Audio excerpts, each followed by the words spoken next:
welcome. Thank you for joining us here on the Triforce podcast. Very energetic. I mean, glad you got energy. Energetic, Jeez. but also kind of weaselly. Like, oh, thank you for joining us, old viewer, on our journey through our crappy week. Yeah, no. Has it been that? Well, it's slightly later this morning. Yeah, it was a bit late.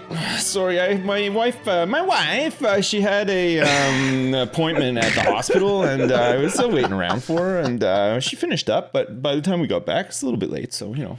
But all good. All good, yeah. Good. She's very pregnant, and the baby is growing at an exponential rate, I gotta say. Is that what the doctor did he say? It's growing at an exponential rate, Mr. Evans. Yeah. So that's not what you want to hear. Yeah. That's what they say if there's some sort of alien. You're bursting at the seams, bitch. What's going There's on? an alien virus growing at an exponential rate. Yeah, it was pretty good, yeah. So, no, I didn't actually go in because it's still with COVID and everything. Yeah. You can go to some stuff and other stuff you can't go. It was like with the midwife or the head midwife or whatever. So like we're living in a new world now where, you can't have these comfort requirements, these sort of standardized things that you see in a movie where it's like, come in and hold my hand. It's like, no, just fucking go in on your own. You could do it before. Yeah. You know what I mean? I'm not going to give you any moral support. You do it on your own. Yeah. You're not allowed in supermarkets in pairs and stuff, really. They don't tell you off for it, but they sort of look at you funny outside. Yeah, You're like, only one family. Do you guys have that thing where, like, if you're going to like a smaller shop, it's like only one family is allowed in at one time?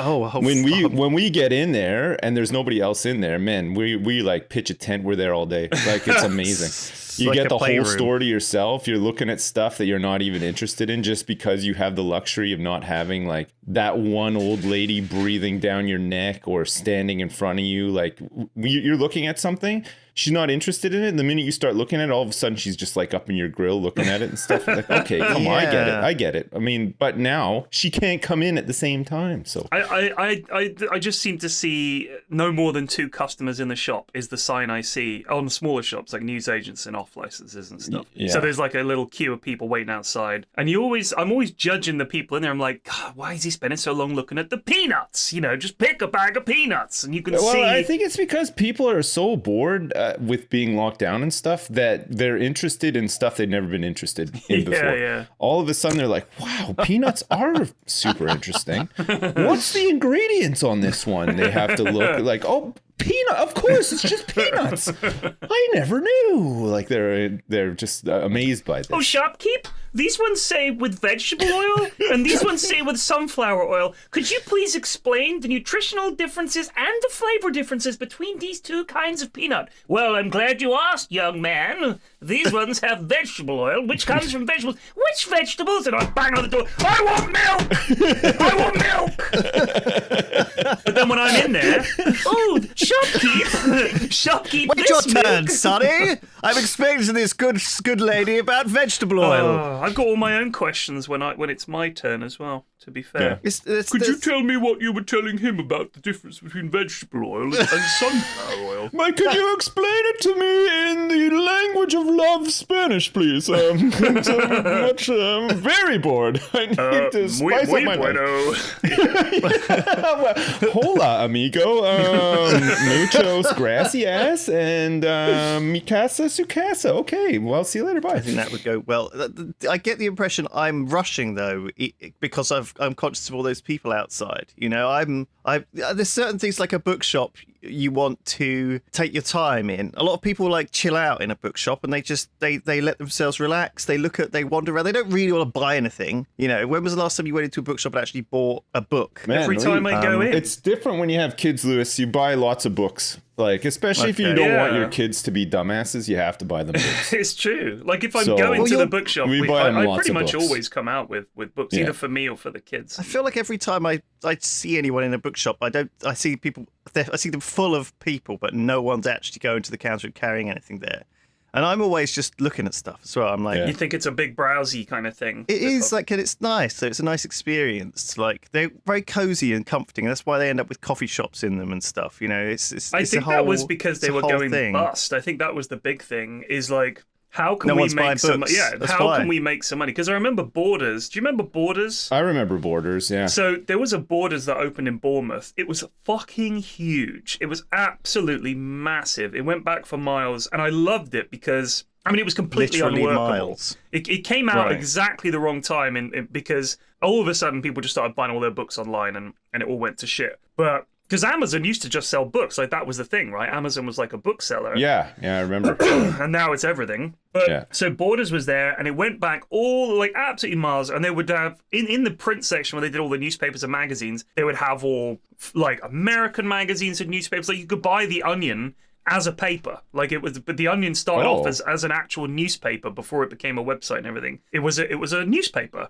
And it was like a broadsheet newspaper, and it had all adverts for local businesses where The Onion was printed. I think it was a college town. I can't remember which one. It might have been San Francisco somewhere. I apologize, Onion fans out there. But I used to buy it all the time. I'd go in there and get it, and it was literally The Onion as a newspaper, and that was it. Because then they did all the, I mean, I've got loads of, you see the collections of Onion articles. Those used to be in print. Like, that's how you'd buy it. So I'd buy that, and there'd be like American magazines about video games and sport and stuff like that you just couldn't get. And then all that whole magazine newspaper thing just disappeared, which is a shame because it was nice to browse, but I didn't buy much, to be fair, as you say. But the browsing was quite fun. And then all weirdo books that you didn't get published over here. Like if you ever go to America, go to the bookshop, there'll be whole sort of sections of the library you just don't get over here. I'm sure we've got the same thing. Books, loads of books about American politics and sport and people that you've never heard of. And they'd have those at Borders. I guess they just didn't sell. It was a bad business model, but I do kind of miss it. What was the other fucking... There was like a website back in the .com boom when they were... Was it pets.com when they were selling like pet supplies? 2 cows. I don't know what the fuck is that? Yahoo. There was like basically though Amazon obviously was just a bookseller, but it's strange how it's turned into this thing. Yeah. I wonder if one of the other like early internet brands could have pivoted, pets.com could have pivoted from pet food into that other market that Amazon ended up doing. I mean, Amazon had a good name. Grocer. It is a good name. Like Google. Like, regardless of what the search engines are like, I'm pretty sure the Google search engine was meant to be the best one back in the day when it was like Alta Vista and stuff like that was there were competing search engines. Oh my God. But Google had a good name and good branding, and it was a good engine, and I guess, I don't know if they promoted it a lot, but it was like just a really smart thing. Amazon, I mean, pets.com sounds shit. Like, it just sounds shit. It's a bad name. Amazon sounds awesome. Amazon sounds like endless possibility. I don't know, though. I think it took a little while for it to stick, though. I think probably at first people are like, what is that? It's like anything, right? Yeah. Now you look back and you're like, oh, yeah, fuck, obviously. But like at the time, I'm not sure if it was. I think it is still a better word than pets.com. Oh, sure. Yeah. And there was pets.com. Boo. Do you remember Boo? No. There's a book about how it all went to shit for them. Right. They had things like their security guards, they hired Gurkhas as their security guards, like for no reason other than they had Gurkhas as their security guards, and just showing off. Like the offices were meant to be bonkers. There's a book called "Fucked Companies," which it used to be a website. It's a really good literally book. What it's called. Yeah, "Fucked Companies," and it's a list of all these companies from that .com era, how they wasted money, how much venture capital got pumped into these firms.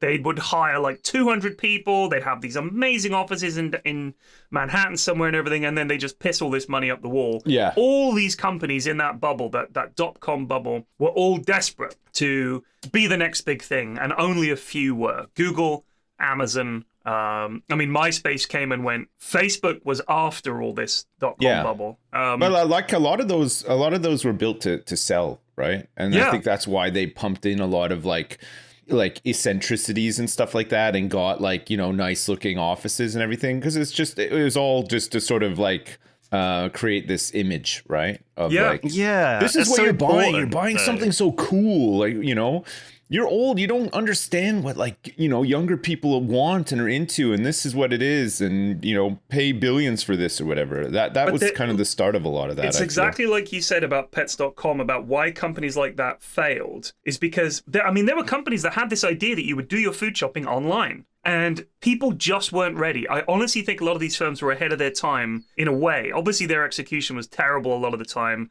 Like Pets.com just sold pet stuff. Why would you limit your business to just pet stuff? Why wouldn't you say, you can buy all your groceries on this website? But no, they were like, we're going to go after the pets market. Because you got to focus on what you know. You got to focus on that niche. Yeah. Right, You know? but it's not like they knew much about pet stuff. They were build a website. I mean, you could pick anything. Well, I mean, they were called pets.com. You'd assume that they knew at least something about pets. No? They knew how to spell the word pets. Yeah. And I guess that's it. They got a really good domain, like, for what they were did. doing, honestly. Like, it's almost as good as porn.com, which is a website. Which is very clever, whoever got that one first. And sex.com, I believe. Porno.com. Are there single character web URLs like w.com, p.com? I wonder if there are. There? Well, let's have a look. Let's have a look and see what happens if they I go wonder if I don't know if we want to go to p.com. I'm going to get a.com. What about poo.com? It's available to buy. That's weird. No. It's not there. What about b.com? Hold on. No, these don't exist. Okay. What about good. poop.com? Poop.com. Well, that definitely will exist, right? It's thinking. It's taken a very long time. I don't want to let this load up. It's found something. The site can't be reached. Oh. Check if there is a typo in poop.com. I've definitely got it right. Let's try Damn. www.poop.com. Apparently there is an x.com owned by Elon Musk. There's only a few single letter It is there. domains. Do you know what it is? It's a white sheet with the word X in the top left. That's it. It's the whole website. It's just the letter X in the top left of the screen. Yeah. Ominous. Oh, wow. Poop.com didn't want to load. Poo.com just doesn't exist, I guess. I mean, Zombo.com is the only website you ever need, really. Well, if you're, yeah, sure. Welcome to Zombo.com. Talking about like fronts for like a company, I'm sure you've heard this story before because it's sort of been doing the rounds on Reddit this week. But there was a great story about Accuracy International, who makes sniper rifles and stuff, and they were like originally this sort of Olympic shooting group of guys who were sort of British Olympic gold medalists, right? Right. And so the one or two of them I think were basically making custom guns, because I don't know if it works on that's how it works at the Olympics, but I think you bring your own gun. Yeah, you probably. I mean, with anything at that level, there's always going to be some degree of like, I have to have these very certain specifications, or else I won't be able to compete or whatever. Like sometimes they have like custom shoes and like custom bathing suits and shit like that, you know? Right, for shooting. That'd be weird, wouldn't it? There's what's that event where you have to run and go swimming and then do some shooting? Right. Yes, there's one of them, like the heptathlon. Yeah, or something like that. It's just a bit of everything. You just got to be kind of good at like just about everything. You got to do some running. It's like you just see a guy with jumping, a backpack running along. You have to cook a meal. Bit of swimming. Cook a meal. You got to shoot some stuff. You got to do some archery on the way and some bobsledding. Yeah, you have whatever. to write a poem. There's all sorts of stuff. You can press some flowers. There's like a lot of stuff to do. What if you went to the wrong one? You went to a regular like triathlon. You had a rifle. They were all looking at you. You think, what the fuck is this guy doing? Gets to the second stage and just starts blasting. Everyone else is getting on a bicycle. just turns up with a gat. Yeah. What are you talking about? This isn't the hexagon. This is the hexaplexadecadodecahedron. I can tell you're familiar with the event, sir. So the story goes that like in the 80s there was this little group of guys, and they were working out their garage making this specific guy's Olympic rifle, and they'd come up with like this design, and they wanted to try it against the British sniper rifle, because there were some trials that happen with the military every so often where they apply for people to say, bring your rifles along, we'll choose which one's best and we'll try them all out. And so they entered this trial not expecting to win, but expecting just to see what would happen. And they obviously completely won the trial. So the British military wanted, 1,100 rifles off of them, and they were just three guys in a garage. Right? So they said okay, of course. They said okay. Of course they did, yeah. Because that's what they do. Yeah. And they rented out this, but then the British government said, we're going to send around a couple of our requisition lieutenants just to give you an inspection, because it's standard procedure. And they're like, okay. So they rented out like a neighbouring workshop in like an industrial estate and put some workbenches out and puts their rifle parts on the table. Anyway, these army lieutenants come over and they show them around, and they're quite quick. They're like, this is where this happens, this is where this happens, it's all good, let's go for lunch. So they went for lunch, and over lunch the lieutenants were like, oh yeah, this is just procedure really, we just wanted to make sure you weren't three guys in a garage. And they were like, yeah. And so that's kind of like one of these things where it is, business often is like that, right? It starts with a lie. Yeah, I think the story carries on that like the guy made the first 100 in his garage, and they were really good rifles, really, really well accepted. And then they sort of scaled up the production with this other company who sort of cut a lot of corners on material costs. And one of the things they cut corners is they used a sort of cheaper material for the firing pin, which feels like, it sounds like an important part of the rifle. Yeah. And anyway, what it would do is it would break, and quite spectacularly so, in that it would do a breech explosion. Oh god, which is where the bullet just explodes in the breech and man, I did one of those out. on the toilet like the other day. It was really bad. And I think it injured a couple of servicemen, and then the garage guy came back in and fixed it, and it was still in service. And some of these rifles, because I think back in the day, this was in about the 80s, they were still using a modified World War II rifle. So what they would do is they would basically take regular rifles that were used in combat and test them in ranges until they found the most accurate rifles, because some rifles are more accurate than others just by build quality. So they would take the most accurate ones they could find, and then they would stick a sniper rifle scope on them, and that was the sniper rifle for a long time. But yeah, this was more of a this is sort of evolved. But even now, I think this is like this rifle is still like the core design of it is still used across the world. I think it's the AWP, because they made the Arctic Warfare. That's where the inspiration for the that gun's fucking bullshit. Like, I don't know if you've ever been shot at by it's like a one shot though. Like you get hit in the foot with that thing and you're dead. Yeah, no, that's not true. You just get legged. It wasn't any CS:GO players 1.6. 1.6. No, you just get legged. A lot of the time, you could just get legged, and if you jumped at the right time, it means you shot him in the leg with the AWP. So you're aiming for the head or body. Mainly, it doesn't matter with the AWP. Body shot is enough, even with full armor and Kevlar and a helmet, you'll still die. But if you just shoot him in the leg, you can survive the AWP shot on like just a few HP. Right. Really? So, yeah. In CS:GO, I just want to, just for anybody wondering, we're not talking about real fucking life. Or I don't want to essay this is a good anecdote to add to mine. I think you've brought us back round to gaming. Yeah. Thank you. Yeah, no problem. Always looking for an angle. It's a pleasure. I constantly hear these like little weird stories, that seem apocryphal. Like there was the one which because I was talking to Ben about this, and he said I watched the CGP Grey video from a couple of years back where they were talking about how New Jersey and New York had an argument over who owned Staten Island. Yeah, so they had a racing competition about trying to go around it in a boat. And when you look into the story, of course, it's completely apocryphal. Oh yeah. It's complete bull. It's just it's such a good story though that it sticks around. And I think you notice this throughout history too, in terms of things like there's this guy called Herodotus. You know him? Yeah, the historian, right? A Greek historian from like 5th century BC. So, we're talking 2,500 years ago here. And some people, call him the father of history, but other people call him the father of lies. Yeah. Because he kind of is this character who probably made a lot of these stories, like heard the histories, heard different stories from oral tradition, and then chose the ones that sounded the best or kind of exaggerated. He's got to make a living. Anything Herodotus from that books, long ago is going to be, there's going to be an element of telephone to it, right? Like somebody tells the story, some of it becomes myth, some of it becomes legend or whatever. Oftentimes it's exaggerated or embellished to make it sound better or more interesting or whatever. People had nothing to do back then. They just sat around campfires. They died of old age when they were 12 years old, and they told stories. There was nothing else to do. So of course there was going to be some lies. Like, they were doing a lot of good stuff. Trying to one-up each other all the time.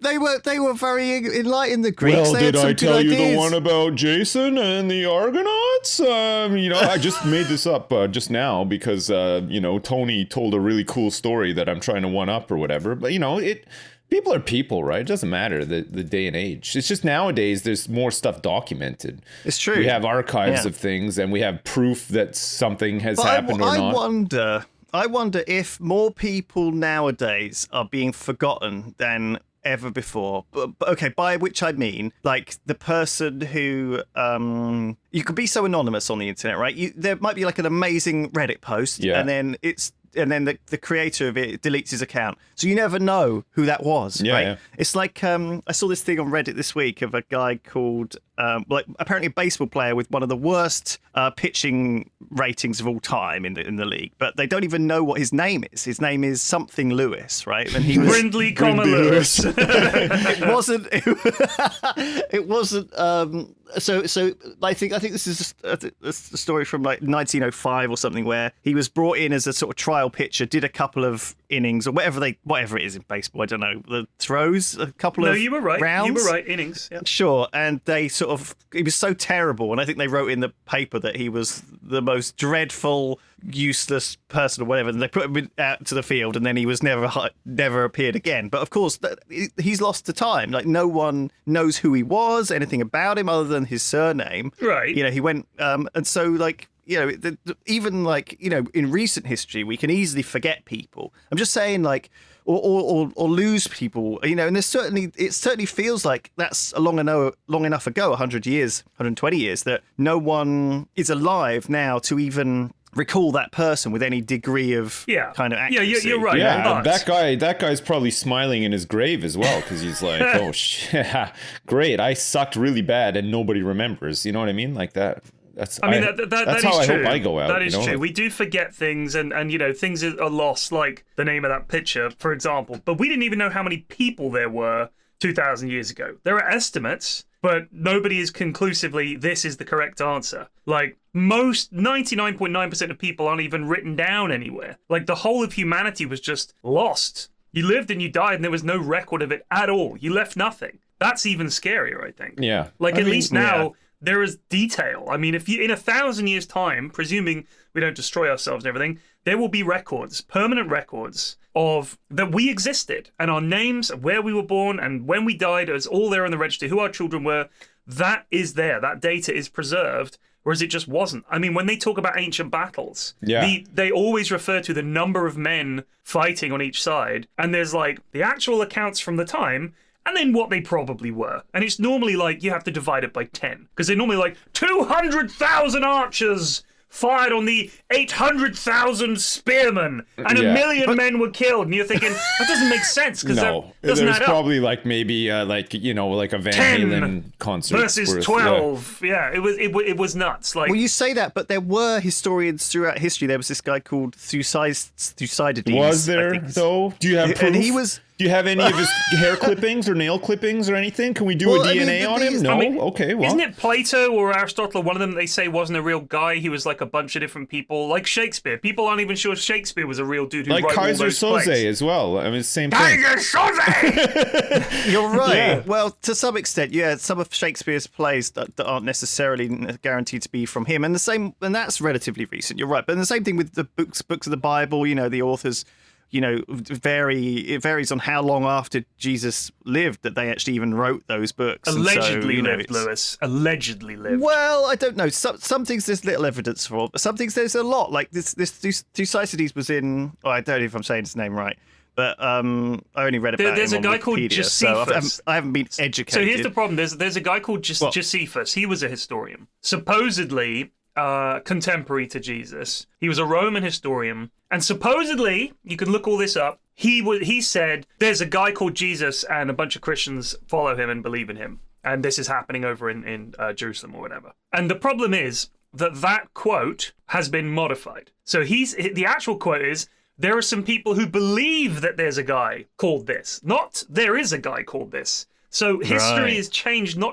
It's not just is it inaccurate at the time it's written, because you've got to judge what are the motives of the person writing it. You've also then got to say this then gets translated through all these different scribes over time, and some of them are biased and change things. Well, I mean, the Bible this has happened changed since antiquity, though. Like Exactly. even earlier. Yeah. So since Egypt, right? There's this. People were finding sort of lists of kings on walls of tombs, and they would notice when they were excavating these tombs that some of them were wrong because they didn't because they had an earlier version or a different version, and it's like in ancient Egypt, we're talking a long time BC here. They were actually editing their own history to remove people that they didn't like or didn't favor. They were deleting kings. They were, they were actually changing their own history back then. Yeah. And I think it is a part. I mean, it's the same thing with this Staten Island thing, that when you start looking back on it, what you have is the reason that we have this anecdote now is because we saw it on Reddit. But before Reddit, there was some newspaper thing from 1950 and a documentary from 1925 and newspaper report that was based on from 1885, right. and then it keeps going back, and it loses something every step of the way. And then when you look back at the original documents, you're like, wow, this is completely different. And sometimes those documents don't exist at all. And sometimes they're actually really rich and really detailed and have a lot of really interesting stuff to say, because some people did keep very good records, and there are historians throughout history who were sort of scientific almost in their efforts to preserve what they saw as important knowledge for the future. And so we do have some really great bits of real history if you look in the right places. But at the same time, we are surrounded by bullshit every day. You know, that anecdote I told about that rifle thing, that might be bollocks. Yeah, it might be bollocks. I just saw a Reddit thing and have parroted it badly, you know? Yeah. I could have made mistakes, and you know. But it's interesting. But it's a cool story, It's an interesting listen. Yeah, that's the thing. I mean, it doesn't... you know what I mean? I don't know if it matters, really, in some cases. Like, what we took away from it is fake it till you make it. I think it does matter. There's a lot of that. There's I definitely think it does matter. We are doomed to repeat the failures of the past. That's humanity, right? But if our history isn't accurate, it's like not knowing... If you didn't know your own life history, as a species, us not knowing where we came from and how we got here, I think, first of all, it's very interesting to know all this stuff. That's the main point of history, is it's just really interesting. I mean, there's no scientific benefit to knowing how the Egyptians carved hieroglyphs or really being able to read them, other than, wow, isn't this fascinating? I mean, there's no material difference to people's lives when you go to look at a piece of some ancient relic that's like 5,000 years old they dug out of the ground. It's worth checking they don't mention aliens, though. Just worth checking. You know? Well, but there's no material benefit, but it is important to us, I think, to know, because we all know that we're going to die. So it's interesting to go and see that there were people before us, and the assumption is there will be people after us. It's all about this continuity and saying we're all still here. There have been people here and there will be people here. Don't worry. Because I think most people, I definitely suffer from existential dread on behalf of the human race. Not like some kind of martyr, but I just think, wouldn't it be awful if this all stopped? Like, if we all just died and went away, how tragic would that be? We're so rare. We're like a jewel in this galaxy. This amazing, intelligent life that can explore space and do all these wonderful things and all these awful things. It would be tragic. So knowing that there's continuity is important. I think that we are in this world of since sort of thermonuclear weapons suggested of actually wiping out life. We do live in an age where, for the very first time, we could completely be wiped out, and that is pretty terrifying, because throughout history, you know, humanity's kind of been going like cockroaches throughout everything, right. plagues and it was disasters that might rise or fall, right? And you know, it was, but somewhere humanity would be quietly progressing towards the next advance, whether it was in China or South America or somewhere, you know, where we're constantly improving, and it's been an exponential rate of increase lately. But yeah, it is terrifying that we now have these fears that an asteroid could strike and wipe everyone out, or that we could kill ourselves with climate change, or that a solar flare will knock everything out and we'll descend into anarchy. I mean, you've only got to look at the way our media has changed. End of the world scenarios are very common these days in movies and stories and stuff like that. There's a lot of focus. But then again, back in the day, I think God was going to destroy the world, or it was going to be the end of days. People were thinking throughout history that the end of days is imminent, and it sort of ticked on. But they also all thought they'd go to heaven. Like, they were God will come down, he's going to rain hellfire, but I'm one of the good guys, so... You also need to understand that a large majority do still think that. It's some crazy amount still believe in this kind of fairy tale stuff. It's pretty surprising. I think I know I'm reading this book called Sapiens at the moment, which is really, really good. It's all about the history of mankind and where we came from and stuff like that. It asks some really... It's a great book. Noah Harari. Right. I've read it. It's a wonderful book. Everyone, it's like if you go to any meeting with like trendy people, and they'll all be like, "Oh, have you read Sapiens?" Oh yeah, I've read it. It's one of those. It's one of these things. It's a very good book. I mean, it does ask some interesting questions.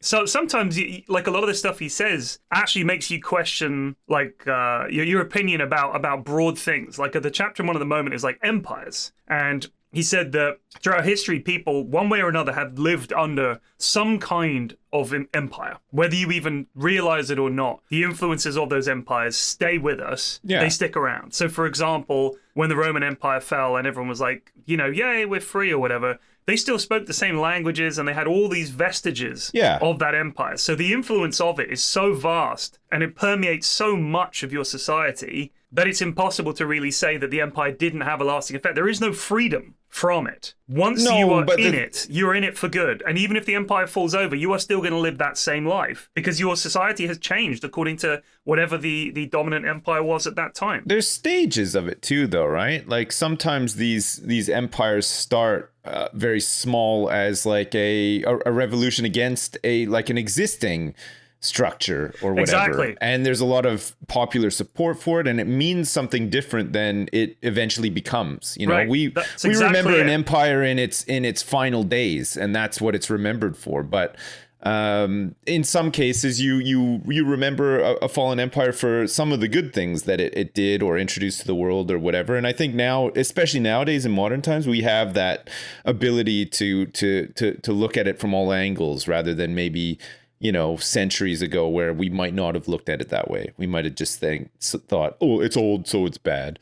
Or, right. What we're doing now is the way, I think it's just a natural evolution of thought and what people are willing to do, put up with. Like it is interesting stuff for sure. His main thing was that when we talk about we need to, they're destroying this way of life and everything. What you're actually doing is replacing one empire with another. So there is no original. Like that's his point, is you have to go back so far to get to what actually was the original culture of a place, that all you're doing when an empire comes in and replaces what feels like the way of life there, it's actually just you're replacing another empire whose effect was there. And you'd have to replace that one and go back and go back and go back through history to the point where essentially you're saying, well, anything that's happened since like 3000 BC was when there might have been some original settlements and sort of countries and stuff like that. Everything since then is just empires stacking on top of each other throughout history. I think that I always thought that was interesting because we always think of whatever happened before now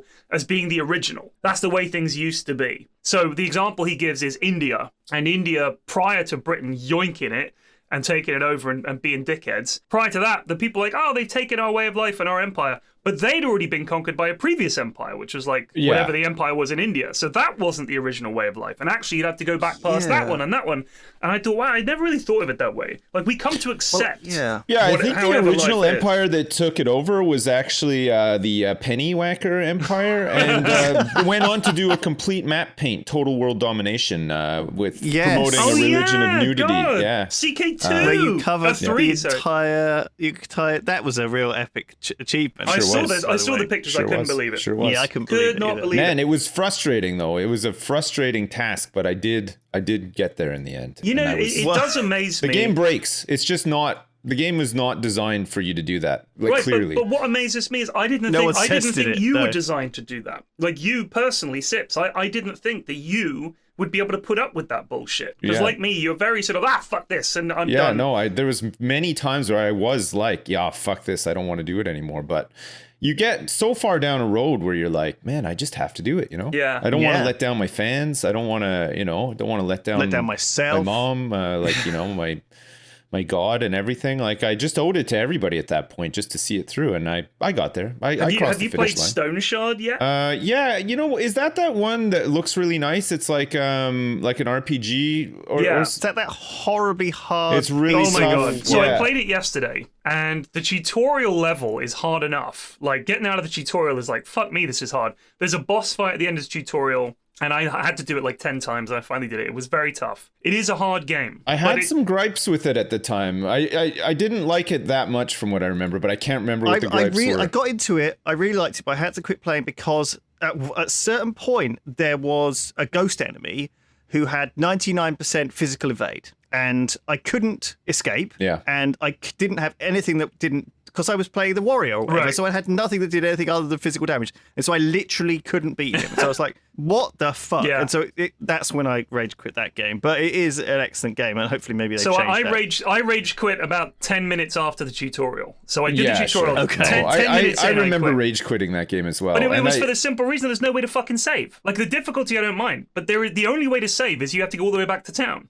and sleep. Oh. So the issue with the game is not that it's hard. I don't mind that it's hard. That's fine. Like, if it's going to be hard, at least I'll give it. I mean, Tarkov is a very hard game.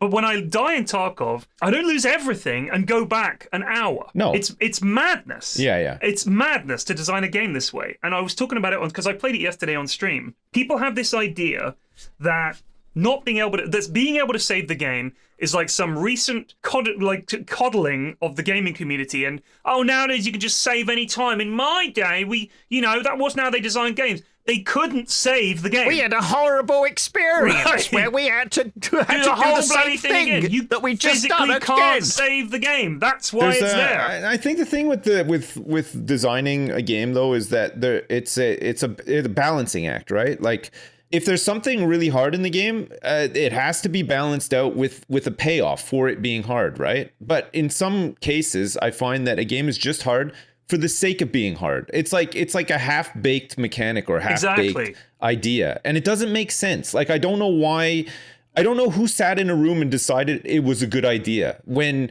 you're trying to make something engaging and ultimately fun for somebody to come back and do over and over again. Just to put somebody off like that, especially at such an early stage in the game, just seems like bad design. I agree. There's no other way to explain it. And if a game is designed badly, it's never going to go anywhere. And the problem is now as well, I find, especially like in Twitch chat and stuff, I don't know if people defend bad design just to spite you or if they actually think that it's worth defending. But you know what I mean? It's not meant to be that way. Like, these games are just meant to be better than a lot of them are. You know what I mean? But they're just poorly designed. I think it is a balancing act, right, between hard and, think of some of the most popular games of recent times. Dark Souls is a prime example. Very hard game. Very, very, very, very hard, but very satisfying once you know what you're doing. Yes. And actually, you get better quite quick. Like, pitching that difficulty is very tricky because you don't want to just end up with a button masher or something that doesn't make you pay attention to what buttons you're pressing, or something where you're not learning and suddenly you get to a boss and you can't beat him because everything else has been easy and you haven't had to learn or you haven't had to take anything in it. I guess it's just very tricky, and I think they do end up skewing to the side of very difficult to begin with. Like, I remember I played Remnant from the Ashes. I died on the first boss like 20 times and then didn't die again in the entire game. Right. It was very strange to play that as an experience because it kind of felt like the difficulty was out of whack. Yeah. So here's the thing. When I was thinking about this, a lot of the games that I have an issue with when it comes to difficulty, like Dark Souls is very, very hard. Everybody knows that. But the point is, you might have to restart a bit of a level, or you might have to, but you dip in and out. You don't lose everything. Like, it's not like you go back to zero like you used to. Like, it used to be like Battletoads or whatever. You run out of lives, that's it. You've got to start the whole game again from scratch. They figured out checkpoints and saves and stuff like that. Yeah, it's just the concept of lives and continues from NES days, right? Like, that's what it was. That's what you had to work with. You knew, like, if you were playing a game like Double Dragon 2 or whatever, you knew that there were certain parts that were tough that you just had to really sort of like hunker down and get through them as best you could to make sure that you had a better chance at beating the game, like after them or whatever. Right. Like that stupid jumping puzzle with the spikes that was just a one hit, and it was just designed to eat quarters. But so here's what I was thinking lives. with something like Battle Brothers, which is a very hard game. Like, I play that game on stream quite a bit. It is a brutally hard game. Sometimes the round will start and their guy on the opposition, like I said, it's a hex-based, turn-based fight 'em up. Basically, you have a squad of mercs, you fight enemies, you improve your gear, you improve your skills, you fight quests and stuff like that on around the map. It's a fun game, but it's incredibly hard. I have to play it on easiest difficulty most of the time. Otherwise, the combat is just punishing. And the amount of time it takes... to the point where you're doing fine, you go into one fight, boom, and then you've lost the game. everything. And it's like, oh, what? Like, you can literally have turn one with no actions on your part. Literally nothing that you can do. The round starts, they have a crossbowman with better initiative than you, and he domes and kills your best lad with no input from you. You're literally hands off the keyboard, and you can lose something that's like, well, that's literally the game. Because that guy is the most important guy that we have. And it sucks because there's no arcing progression either. Like you've already invested everything in getting to that point, and then you lose it in an instant to something that either you're not aware of or that you weren't aware of enough of to be prepared for. It's not recoverable. It's not like you've lost a guy and you're like, fuck it, he's dead, I can recruit another archer. Yeah. You know, recruiting another guy of that quality or that a similar or even an inferior replacement costs you all the resources that you've got from the next 10 battles, and it of which one of them hours. is probably going to be. It represents I know hours. it does, and so it's not very well designed in many cases. That game. But so here's what I think with regards to Stone Shard and games like that is you've got to think who's making these games. These are not made by committee or a large group of people. No. Quite a few of these games are made, I mean, not putting Dark Souls and stuff like that aside. Let's talk about the smaller indie games that are brutally hard. The problem is, if there's a 1 or 2 person team, they might just be really, really good at games. And to them, it's like, oh, it's easy. You just, it's not that. You just also, do this and you do that. These people are specialized. You've got a guy who's doing the art, he's doing the game design, he's doing the fucking coding, he's doing everything. He has to make a fun game and experience based on what his experience is. And his experience is, you ask him, have you played this game? Have you played this game? He will say no to all those questions because he's not a superhuman who knows everything about everything. He's and played the games that he's played, time. and then he's designing a game based on his experience or whatever. I understand that, but I just think that if certain games were designed a little bit better, or at least if they took feedback from people and didn't just completely ignore it and think that they know better, some of these games would just do better. You know what I mean? I think there's a mixed bag though too, right? Listening to the community can ruin your game. Yeah, and fucking hell. And I think anyway, basically, I think what's happening here is the same thing as with Empire. We have these very deep roots set down years ago throughout history where they affect things today in ways we don't really understand. You know, walking around Bristol, I will see Church of England schools, and I will see, lots of things that were kind of obviously changing and dynamically. And looking at how Colston Hall used to be called Colston Hall, which is where they threw out in Bristol. There's been some riots this week. I don't know if you want to talk about that, but it's certainly an interesting thing to go into. But one of the things they've done is they've been changing the names of these places. Like Colston Tower is now Beacon Tower. Right. A lot of the pubs that were named after slavers or investors who got a lot of money from the slave trade have been sort of changing their names, and it's because these are just deep roots that have gone unchanged for many, many years. And I think with religion and with the way we do things... Like, honestly, a lot of the time it's just, it's always been the Colston Arms or whatever. Like, you just don't know. Well, there's no need to change it either, you right? don't think so? And I think that a lot of Empire and a lot of the systems and a lot of things we have stick around. Looking at, I was listening to a podcast about apartheid in South Africa, and, that was still going into, the 60s and 70s. Oh, well, later than that. Way later than that. It was like the 92 or something stupid like that. Was it? Good Lord. Yeah, it was fucking so late. And that is obviously something which was, apartheid means apartness. That's the actual where the word comes from. And the idea is that it's segregation, really, and black-only beaches and white-only, water fountains and things like this.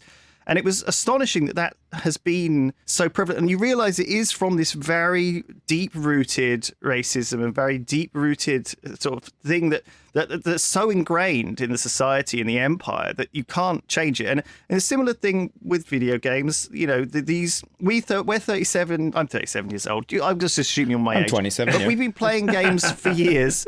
And games have been shaped and have been created in a certain way, but also there's massive now. There's so many people involved and so many people who are just doing their own thing and getting on with life and don't have a desire or it takes a lot of effort to make big changes, right? Yeah. And someone's gonna have to deal with that. If you were a politician and you were like, oh fuck it, can't we just leave everything as it is? There's less work for me, isn't it? Well, that's the basis of conservatism is.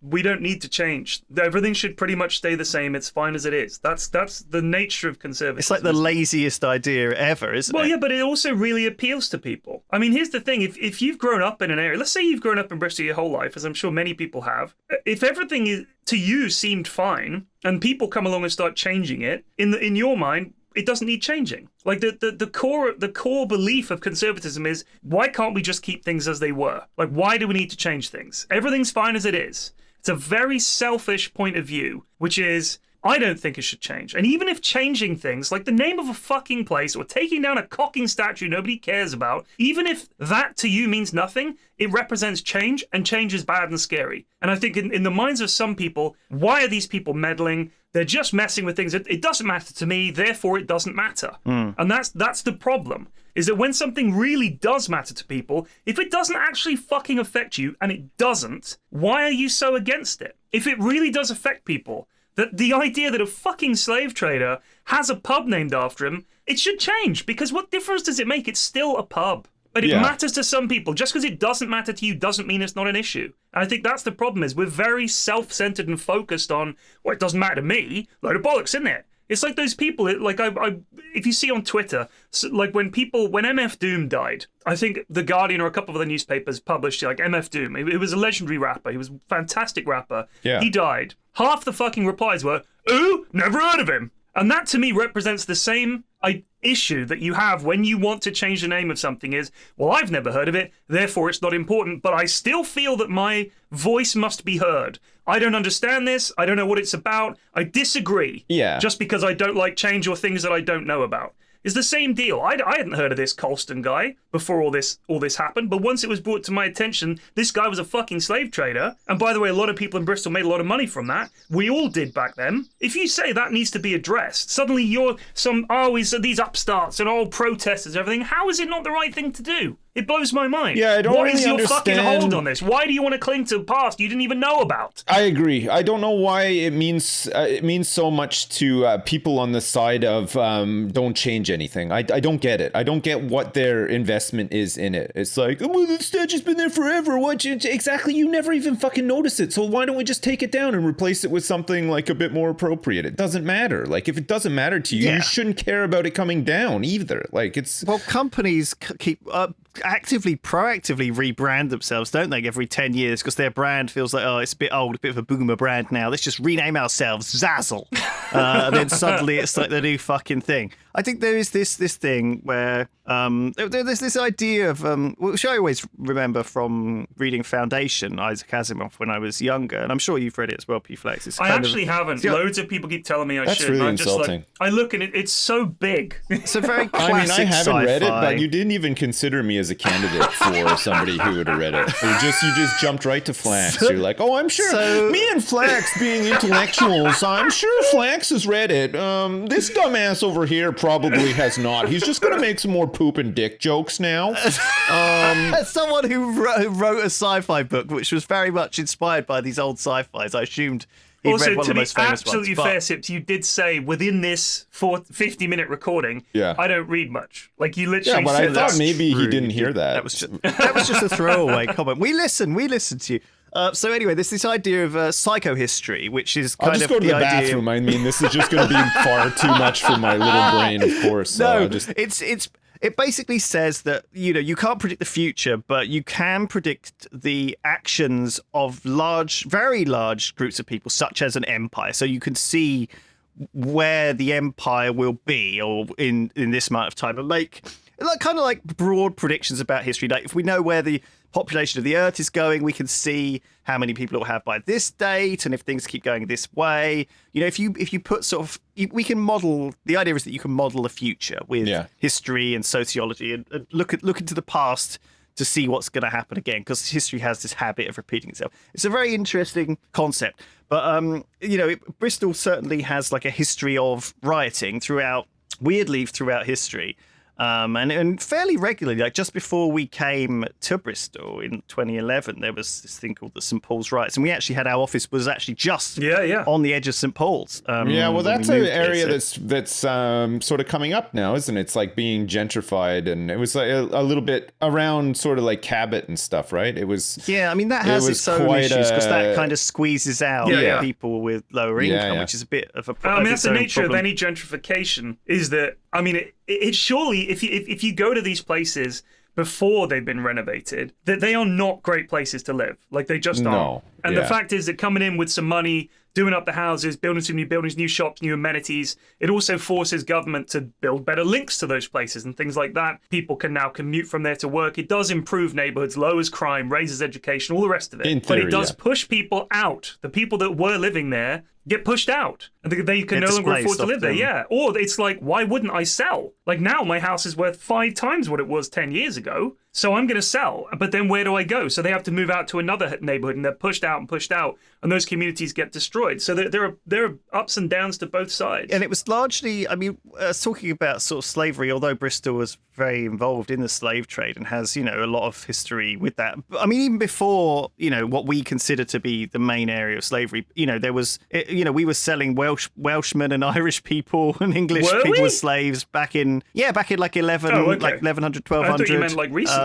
No, so Bristol was involved in slavery back in the day. Oh, wow. And then obviously the sort of the whole triangle, of sending slaves from Africa to America and then bringing back sugar to Britain and then I don't know what we were sending down to Africa to buy the slaves. I assume the goods that we produced. Oh, like ramen stuff. I think we were selling back. So it was this kind of triangle, and Bristol was this big part of it. But as a result, England or Britain didn't ever have many slaves, and so much of the Black British community, I think, are people who've come back from Caribbean countries in the Commonwealth in the Windrush generation, right? Which is something which I didn't really know about until there was sort of this sort of a scandal relatively recently, where a lot of these people a lot of these people who'd been here for 50 years were suddenly found that they weren't really allowed to be here or whatever. Well, or didn't have funnily a enough, passport. speaking of MF Doom, the same thing happened to him. He was born in London.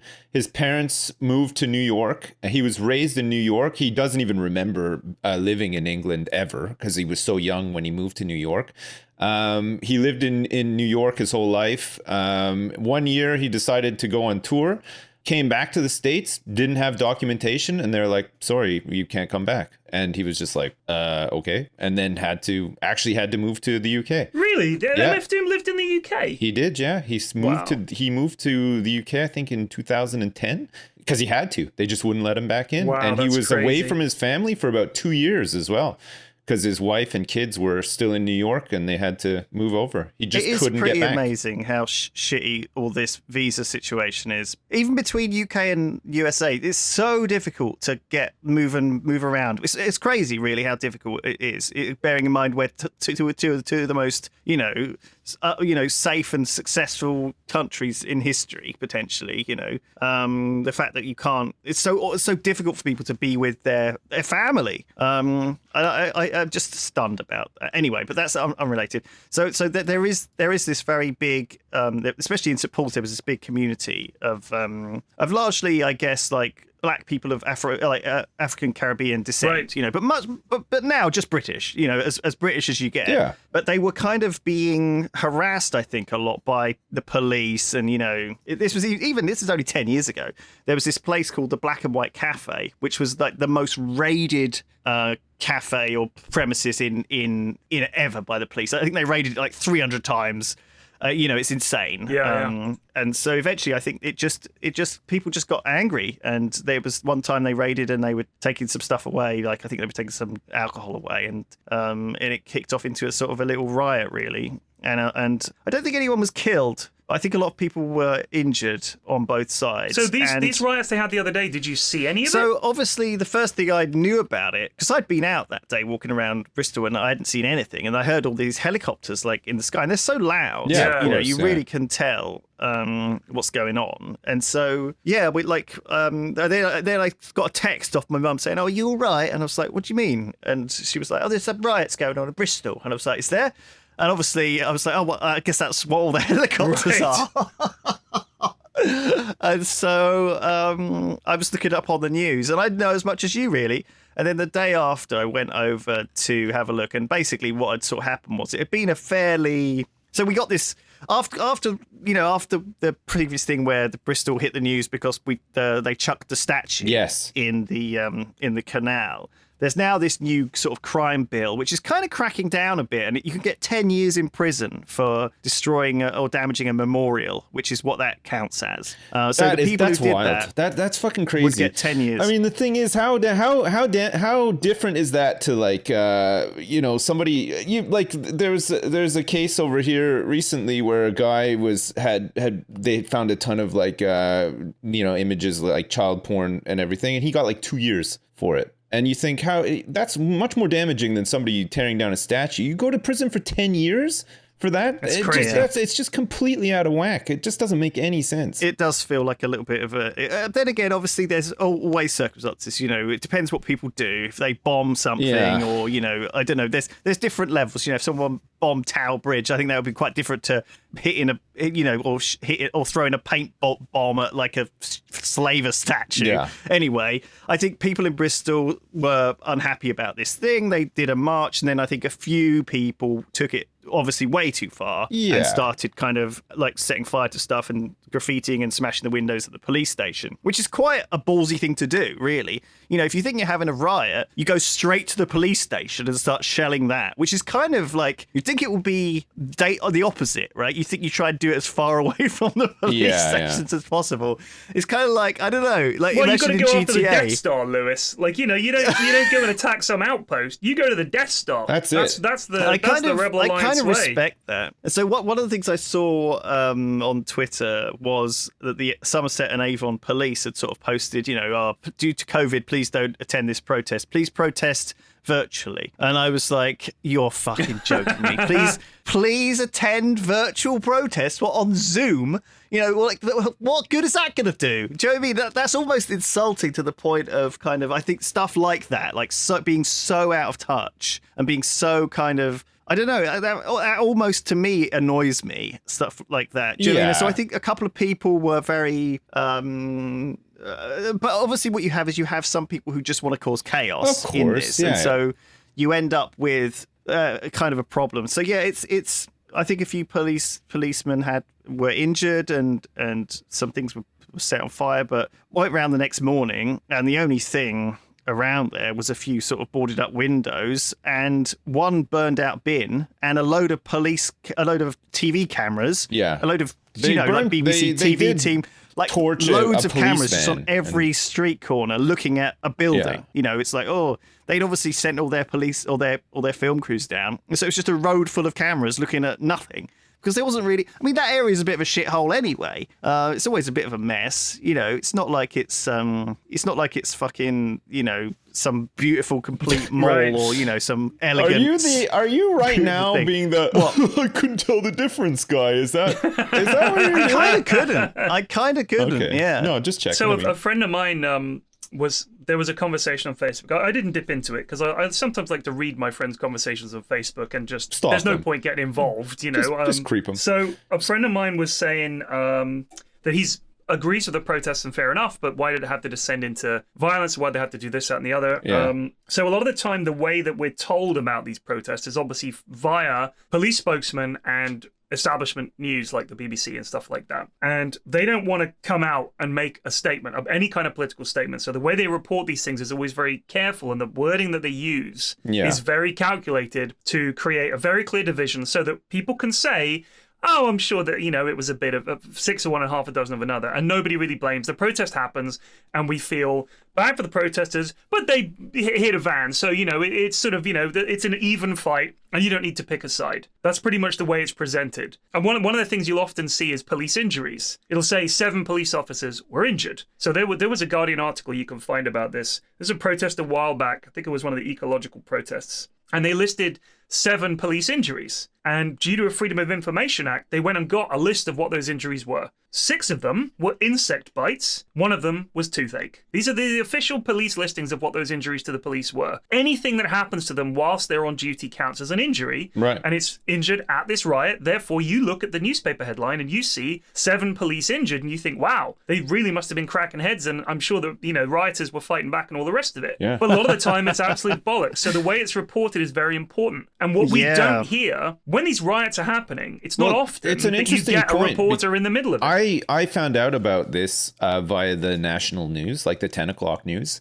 But had it not been for the actual violence and stuff like that, would it have been covered on the national news? I don't know. It was still a fairly big protest about something important, but I think possibly without the fact that a police car was set on fire and there was a lot of some violence and whatever, I don't know if it would have made the national news. And personally, I probably wouldn't have heard about it unless I would have read about it in like a local paper or whatever. I feel like a riot doesn't have to be full of death and carnage. It just has to hit the national news and get it. That's how. As long as it's got that attention, it's fine. And I mean, I'm talking about these St Paul's riots and stuff, and they were actually in the sort of 80s. A lot of when there was a lot of other troubles, a lot of anti-Irish sentiment, and there was a lot of poor Irish population as well who were involved. And so there's lots of social injustice type situations that have been going on for a long time, and still really relevant today. And I mean, even so the one that happened in 2011 was in Stokes Croft, which is up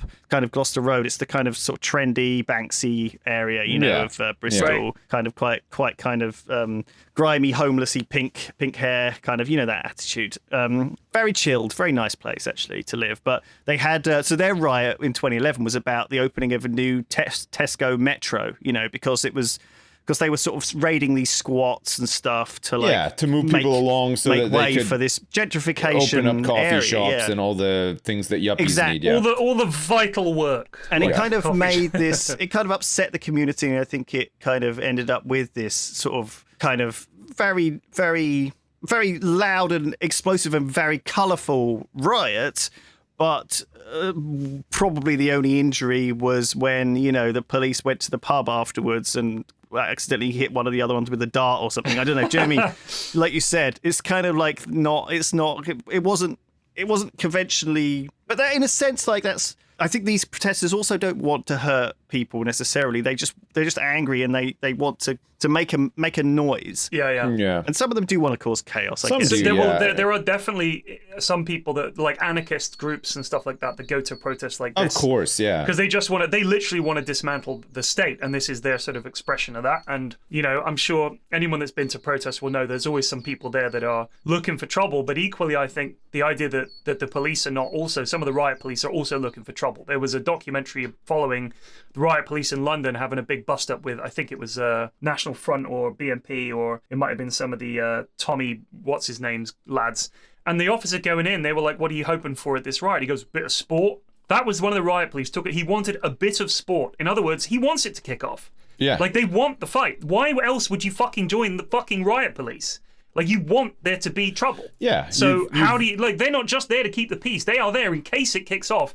And that does attract a certain kind of person. Like, you can't just suggest that all these people that are join the riot police, I just joined it to keep the streets safe and protect statues. They want there to be a bit of fucking trouble, because otherwise they don't get to swing their sticks and hold up their shields and cattle people and shit like that. So it happens on both sides. But I honestly think the police's responsibility is to let people protest, not to fucking shut it down. That's the point. No, and I think that's been removed. And that's what happened this time as well. Like, it was people protesting, and then the police moving in and saying, "You need to stop this right now," and then them getting irate, and it led to this then people get confrontation. angry. That's the thing. I mean, I'm sure there are times where there's no provocation needed and things get damaged and things get out of control or whatever, but I'd say I would probably wager that a lot of the time police turning up and then trying to move people along and trying to stop them from doing what they're doing just aggravates the mob, right? And then things get out of hand off the back of that. Like, it's... I mean, you wouldn't like it if you're being shoved around by the police. No, of course, people's response is to be negative and fight back. Like, that's just human nature. Yeah. To ignore that, I think, is ridiculous. These people are riled up. They're out there for a reason. Most people aren't going to be leaving their house to protest unless it really means something to them. I mean, great respect for these. I've got great respect for people who do go out there and protest. And I'm just too much of a pussy, I think, I'm too comfortable in my existence to feel like I want to go out there and do it. But definitely, like, I have. Like, seeing the Hong Kong protests and everyone out there, oh my man, God. it's inspiring. So, like, it's amazing to see people, standing up for something that they feel strongly about. And I think that great respect to people who do. God. I mean, I'm sure some people listening to this will disagree with our opinions on this, and that's fine. But the point is, you're allowed to protest that, and you're allowed to disagree. Yeah. If you look at Hong Kong, the act of protest itself is being made illegal. That is an issue. And if you don't see that as a problem, just because you're like, here's the thing, just because you're not on these protesters' side doesn't mean you shouldn't defend what they're doing. That's the whole point. Yeah, they still have a right to speak. They have a right to protest or whatever. But nobody wants there to be a violent protest. Nobody wants a riot. You know what I mean? Like it affects everybody at that point. Even if you have nothing to do with it, you're not involved with it. There's knock-on effects down the road, right? Like, and nobody wants that. But it's unfortunately, it's just one of those things that will always happen because a lot of these things are just handled so poorly in the first place. I mean, handled so poorly that people feel like they have to protest in the first place. I mean, what the fuck? We elect these fucking people. What are they doing all the time? It's their fucking so strange, fault, though. Every but time. Then again, people are always going to protest. Even like the fucking religious people saying, we hate fags or whatever. Do you remember that whole family who used to do that at protest? Yeah. Westboro service Baptist. with funerals. Westboro Baptist. They were obviously crazy, but at the same time they were doing this thing, and it was so there are protests that are bad too, of right? Course, there's loads of negative protests happening, and but I wonder what the other options are, if there even are any. I wonder how this history of protests has bled through time and become this thing where, in order to get noticed, you have to cause disruption. Yeah, and I don't know, like I'm so ignorant about this whole world, really, and I don't really understand. I mean, I suppose it's impossible for us to actually know the truth of any riot. I think you have to look at the core of what were they protesting about? Yeah. How was it instigated? What kicked this off? It's interesting. Does this affect me in some way? The police bill does affect everybody. Like, that's the protests, or the Sarah Everard stuff. It does affect people. I think it's easy, like Lewis said, I don't go to these protests. No, I don't either. I mean, I remember we were in central London. They shut down Waterloo Bridge. The Extinction Rebellion guys had shut it down. They were handing out pot plants to people. They were handing them out. You walk around, they give you a plant, and like as a way of saying, support the protest. They gave me a little potted plant. I was like, this is the nicest protest ever. Yeah. And I look at those people and I think they're not going to be setting fire to fans, but they're painted as the bad guy. So part of the reason is if there's a protest and you turn up with heavy riot gear and police vans and drive vans into people, it turns into a riot. Now they're rioters. They're not protesters anymore. All I'm saying is at least look at what the people do in the protest were like. When did it get violent? And what was the motivation for it to turn violent if there was no reason for it to turn violent? That's what's the difference between a protest and basically a deliberate riot, which I don't support. I think it's very easy for deliberate violence to be seeded by negative groups as well. It's like a catalyst for stuff. If you have an angry police who are looking for a fight, or you plant a bunch of angry mobs into a more peaceful protest, I think it can. This is all political conspiracy bullshit, really. But yeah, I think it's a mess. It's a fucking mess. It's a mess. You know what we should all do? Man, it's a mess. And you know what? I'm glad that we do an hour podcast every week where we can sort it out, because I think the world needs this. I think the world's ready for us to sort this out. Let's put our fucking rubber gloves on and let's get our fucking hands in the toilet and let's unclog this shit. Put us in charge for a bit, government. Give us a week. Pass me the plunger. Give us 1 week to fix this. And if we don't, fair enough. You can have it back. But what I'm saying I'll put my hands give up. us 1 week. I'll put my hands up and I'll say, I failed. I did. But at least you tried. Fuck me, man. Jeez. Oh my God. Well, there you go. Thank you. That's enough for that this week. That went a bit serious, but it is kind of interesting because it's happening in my back garden. Listen, I just want to say, if you are interested in riots for whatever reason, in anything we've said today, there's a good documentary on Netflix called LA 92 about the LA riots following the Rodney King stuff, and there was I think it was the arrest of a woman as well, relating to possibly like a murder or something, but there was like some bullshittery around that one as well. I think it's something again to do with the police. And then the guys who beat Rodney King, there was no justice for that. They all got they got let off or whatever. And then there was the riots in LA. I think this is actually something which is a problem as well, though, because I saw a lot of kind of very American, all cops are bastards, a lot of very Reddity kind of stuff out about around this riot. And I think it's partly because we're so plugged into the American culture that we plug it into our own. And I think the Bristol police are very different. But no, it's an interesting documentary because it covers everything. It covers like the sort of like causes of it, and then you know, the actual riot itself, but then the knock-on effects as well. I mean, it cost the city, it was astronomical, like billions of dollars in reparations and stuff. It was the LA riots were unbelievable. Yeah, they were massive. It was crazy. Yeah, but yeah, really interesting if you're interested to like find out more about some of this kind of stuff. Yeah. That's a good call. Yeah, no problem. Thank you. No problem. They call me Mr. Documentary Man. I've got my finger on the pulse. I watch a lot of documentaries. So if you ever need any documentary advice, you let me know. So interesting. Yeah, thanks very much. Will do. Cheers, all right, lads. Thank you, everybody. Have a lovely week. See you next soon. time. Bye. Goodbye.